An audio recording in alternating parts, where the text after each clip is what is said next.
So we got a postcard from Xiaomi today. Yeah. Look at it. What is it? It's a Christmas tree. Christmas tree. Should we show them? Okay. Yeah, guys, it's a Christmas tree. So, you want to know what it says? Yeah. We hope you and your family are enjoying a safe, happy, and healthy holiday season. We would love to see how you are celebrating this time of year. Show us what it means to go beyond the postcard. Happy holidays from me to you. Isn't that nice? Yeah. Should we send him a postcard back? Yeah. Which means we have to take some pictures. What do you want to do today? To get a Christmas tree. You want to get a Christmas tree today? Okay, let's go. I'm just going to show you guys this card. So let's go beyond the postcard or the holiday card.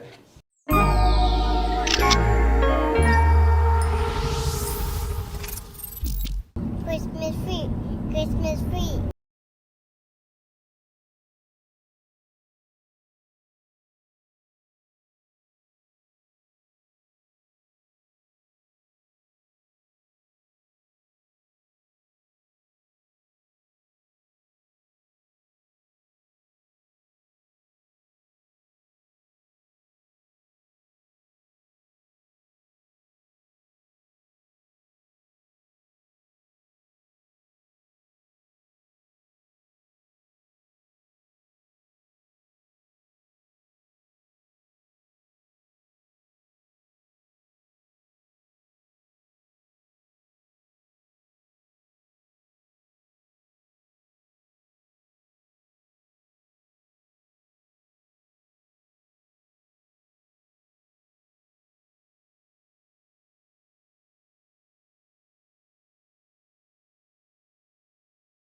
Here I'm shooting in portrait mode, and what that does is it gives me a nice bokeh in the foreground elements and the background elements, and this really helps my daughter stand out. Another thing I like to do with foreground elements is to use it to frame out my subject. Here I've used the branches to frame out my daughter's face.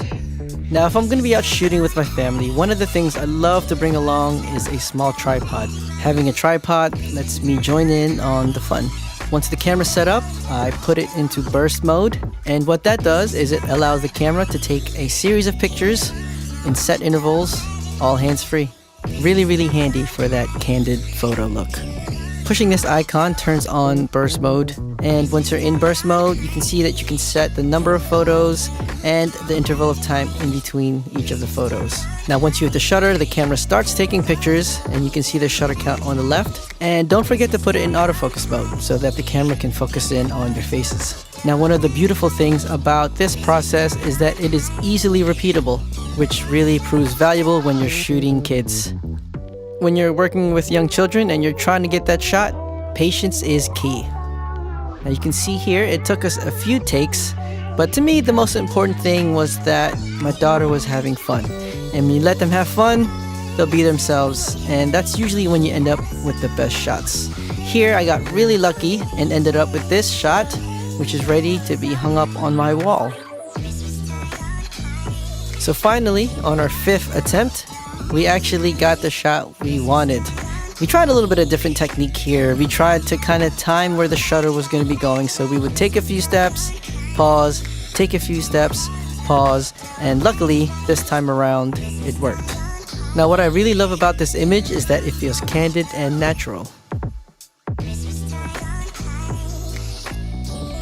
While I was very happy with what we captured at the tree farm, I was really excited to take the tree home and decorate it and see what kind of cool stuff I could do with the Christmas lights.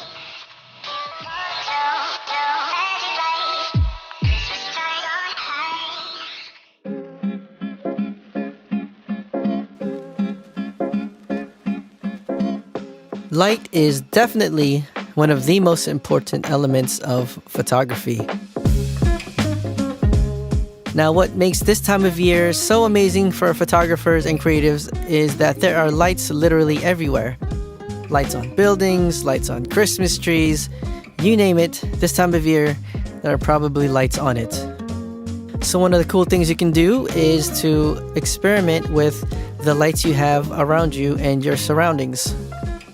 So here I have some Christmas tree lights wrapped around my daughter, and I'm using the lights to give the composition just a little extra flair.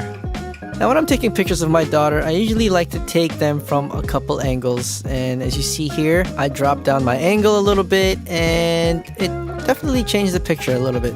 I don't know, which one do you like better? Now if you want to add a little mood or a little magic to your portraits, one of the things you can try is to expose for the highlights. Now when you expose for the brightest parts of your image, which is usually the light source, everything else sort of smoothly falls into the dark, which to me adds a bit of magic into the portraits. So here I'm shooting in pro mode because the room is so dim, I need to slow my shutter down to capture the lights. Just be sure that your subject can hold still for just a brief moment, as any movement can introduce some blur.